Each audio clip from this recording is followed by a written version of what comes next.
Picture this, a Chinook helicopter, heavy, weighed down with a special operations team, fast roping into the heart of darkness at Bagram Airfield. My name's Ryan, also known as Max Afterburner, also known as a fighter pilot next door, and today we're tearing into Bagram, why it's a geopolitical linchpin, and why President Trump is pushing hard to take it back. He's eyeing it. It's an hour's flight from China's nukes in Xinjiang. The Taliban, they're digging in, and they're saying, no thank you, we would like to keep this strategic base. Obviously, President Trump has said that very bad things will happen if it's not given back and if a deal is not reached. But picture this, night drops. MQ-9 Reapers paint targets with lasers. F-35s slicing through the skies with JDAMs. Special operators hit the tarmac with Blackhawks, turning the perimeter into a firestorm. So today we're diving into the geopolitics, the strategic implications of Bagram, and we'll be reviewing 3 hardcore operations that could lead to the reclaiming of Bagram Airbase. We'll talk about the jets, the tech, and the raw power. So let's cut straight to the bone on this one. Bagram is a legend. It was born in the 1950s when the Soviets carved it out for massive bombers to hammer the Mujahideen. It's got a 13,000-foot runway that sits at 4,900 feet in Parwan province. This place was built for war and built for operations to be run out of this location. Then, in November of 2001, the U.S. rolled in. Operation Enduring Freedom. So picture this. Taliban's grip slips post 9/11 and CIA spooks and Delta Force link up with the Northern Alliance fighters, the rebels in Afghanistan. They're hardened fighters with AK-47s and vengeance. Then, November 13th, under a moonless sky in 2001, CH-47 Chinooks drop Green Berets into the fight. B-52s and B-1s are above, ready to rain JDAMs, obliterating any type of Taliban response. The small teams hit the ground running, clearing the control tower and hangars in brutal close-quarter fights. By November 14th, Bagram becomes the property of the United States, the spine of the air operations in Afghanistan. It's turned into a fortress. F-16s scream off of that airstrip. A-10s shred ground targets after takeoff, and Predators hunt 24/7. Over 20 years at Bagram, 100,000 missions were launched from that airfield. Then, in July of 2021, the U.S. just walks away. $85 billion in gear was left. The Taliban struts in, and they're parading just like they earned the place. That definitely stung for the United States, but what's happening now? Bagram's a dagger pointed at Central Asia. 40 miles from Kabul, it's an hour from China's top nuclear site. An F-35 could loiter there, run operations, create deterrence operations for countries like Iran. And then the MQ-9s would feed ISR straight to CENTCOM. That's intelligence, surveillance, and reconnaissance. There, we got the first acronym out. Yes, September of 2025, Trump is demanding that we get it back, warning that bad things will happen if the Taliban doesn't play ball. But the Taliban is stonewalling. Satellite imagery shows the different checkpoints at the base. Potential Chinese ops are running out of that base as well. This place is a powder keg, and now, as of now, the fuse has been lit. But why is this a big deal now? Why is this coming up? Well, it's a chessboard. It's not just a game of checkers. This is a strategic 4D chess game, and Bagram is a choke point. If you own it, you can potentially run the Central Asian skies. Kyrgyzstan, Tajikistan, that whole region is very strategic. Russia's got rusty bases in the area, but they can't match anything that Bagram has. And then China's Belt and Road Initiative is putting in roads, ports all throughout Asia. So this base would potentially help choke the logistics of China, and the People's Liberation Army's moves would be watched much more closely. Afghanistan's sitting on $1 trillion in lithium and rare earth. Think F-35 avionics, EV batteries. Right now in Afghanistan, Chinese firms are mining, and they're digging up those rare earth minerals under the cover of the Taliban. There's even been strategic contracts made by China where they don't have to hire anyone from Afghanistan. They just get to take the minerals and pay a royalty to the Taliban. But retaking Bagram and flipping the script could potentially block Beijing's backdoor to the Indian Ocean. It could squeeze Iran's proxies that are running drones to the Houthis. Regionally, this is a game changer. It's not just a base. This is a place where empires have pivoted throughout history. So,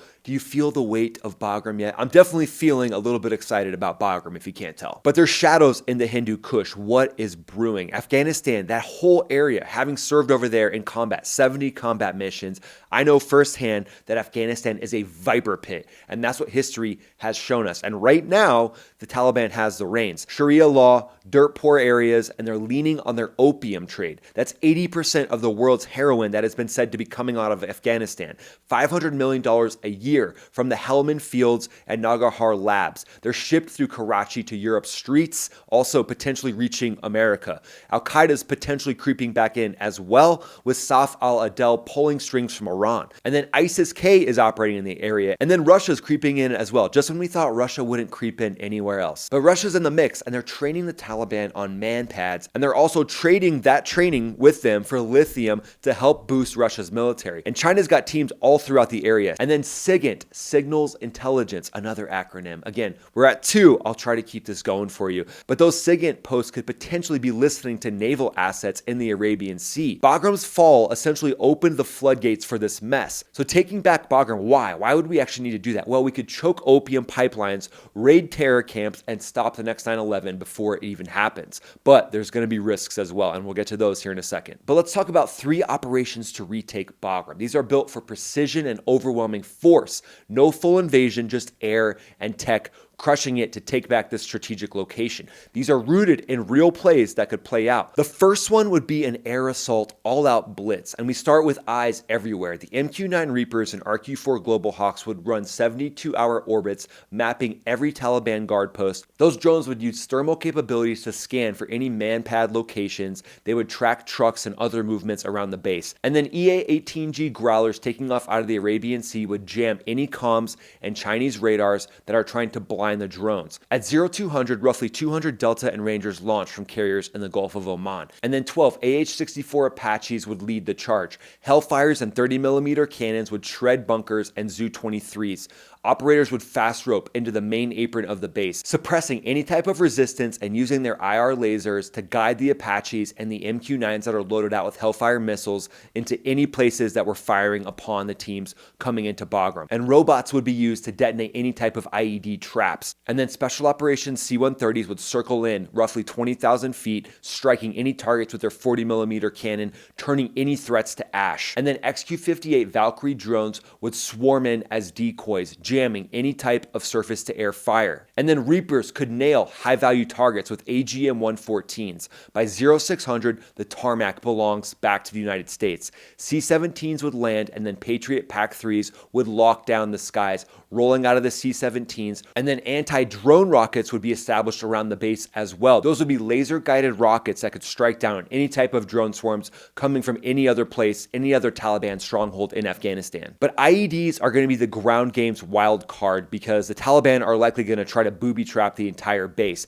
But the tech from Anduril could keep the casualties low by sniffing out any of those IEDs with their ghost drones. This is shock and awe and surgically relentless. A couple hours and the base now belongs back to the United States. Now let's talk about Operation 2. We'll scale up a little bit. So the 82nd Airborne would halo drop into the northern part of Bagram. High altitude, low open. We've got more acronyms coming your way. Don't worry. I know you were stressing out about not enough acronyms, so there you go. They would jump in from C-130s at 25,000 feet. And then Strikers, potentially even M1A2 Abrams, would be airlifted in pieces from Uzbekistan. They'd roll in and they would reassemble them and they'd be ready to strike the perimeter of Bagram Airbase. So it would be a two-pronged attack in this case.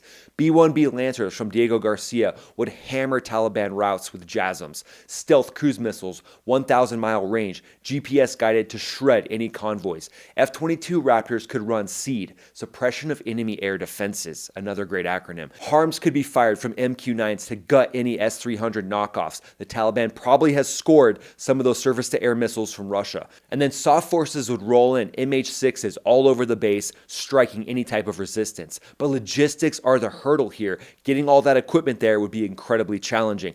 It's almost like we should have just used the equipment that was already there, but now the Taliban owns that. Hey Taliban, can we use the equipment we left there a few years back? By hour 96, the airfield is locked down. This is raw power. Air, ground, and cyber forces sync together to crush all that resistance. Now let's talk about Operation 3 to take back Bagram. This one's essentially what I like to call a ghost job. Next level drones could be launched from B-2s or B-21 Raiders. Tiny ground bots would be released as well, and they would relay live data area and they would be completely undetectable. Tier 1 teams would halo in from C-130s, F-35s would be running air cover. B-2 Spirits could drop the Moab, the mother of all bombs, a 10,000-pound bomb to take out any large targets. And then laser weapons could be used on C-130s as well to fry optics and take out manpads from over 10 miles out. And then next level advanced drones from Anduril could strike convoys on cue. Orions with ground penetrating map technology could spot all the tunnel networks created by the Taliban and take out those tunnels before the Taliban could escape.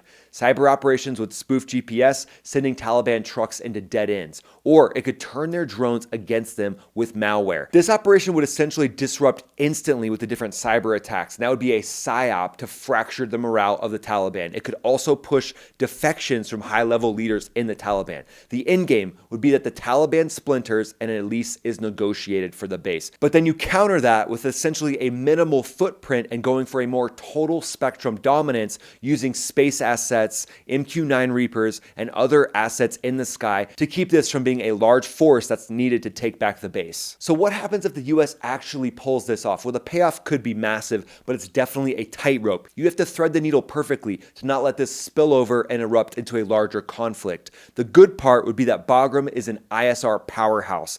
Real-time tracking of China's silos, PLA drills. It allows the US to keep tighter tabs on Afghanistan's $1 trillion mineral-rich lithium-ion fields. Rare earth minerals cutting our reliance on other nations if we're also able to strike a deal with the rare earth minerals of Afghanistan. And regionally, this could help the US stabilize some of the tribal areas in Pakistan, being able to launch real-time missions of MQ-9 drones right out of Bagram. And this could be a huge counterterrorism powerhouse as well, choking out opium routes, raiding any type of ISIS-K strongholds, and potentially stopping the next global attack. This would be a huge middle finger to Beijing's Belt and Road Initiative, and it could starve their access to the Indian Ocean. And it also boxes in Iran's proxies, since Iran's proxies are alive and well in Afghanistan. But the risks, we gotta talk about that. It could be brutal. Militarily, it could spark Jihad 2.0. Thousands of fighters could flood in, turning this into another 20-year slog, and no one wants to see that. Politically, allies like Pakistan or India might balk at this perceived reinvasion, and that could fracture some of the coalitions there. But likely China would arm the Taliban heavier and try to hit the US with cyber strikes. Iran would likely ramp up attacks as well, using their proxy armies to try to complicate the problem for the US. The cost, it could be billions of dollars. Think Patriots, which are sometimes $4 million a piece. All the different sorties, the logistics, that's not going to be cheap. And then what about public support? I think most people know that leaving Afghanistan in the way that the US did was a big black eye. But if this blew up into something bigger, this would definitely tank support. So having Bagram, where you could operate out of and destroy some of these terror networks, is definitely a power move. But playing with it is essentially like playing with fire. Is it worth it? What do you think? Let me know in the comments below. So from my personal experience at Bagram, it was definitely amazing to have access to that strategic area while operating the F-15E. Being able to take off and support troops on the ground was huge, but this would be an entirely different conflict. Now, this would be more of a strategic operation where the US would want to try to integrate and work with the Taliban, not against them, not fully taking over the country again. Instead, it would be more of a strategic operation running high-stakes, high-value target operations to take down some of the worst and keep that part of the world from becoming a terror stronghold once again. So that's the hard and fast on taking back Bagram. I definitely see the strategic implications, but obviously there would be costs to make that happen. But if a deal was struck with the Taliban, that would probably be the best way to do this. They would have to see some sort of a win for them to agree to a lease. Otherwise, it's going to have to be brute force and just taking it back just like it was done before. So again, drop your thoughts in the comment below. Would love to know what you think. The best compliment you can give the channel is just watch this video right here. When you watch this video right here, it helps the channel grow exponentially, and I would greatly appreciate it. So I'll see you on this video right here. This is Ryan, also known as Max Afterburner, also known as the fighter pilot next door, signing off.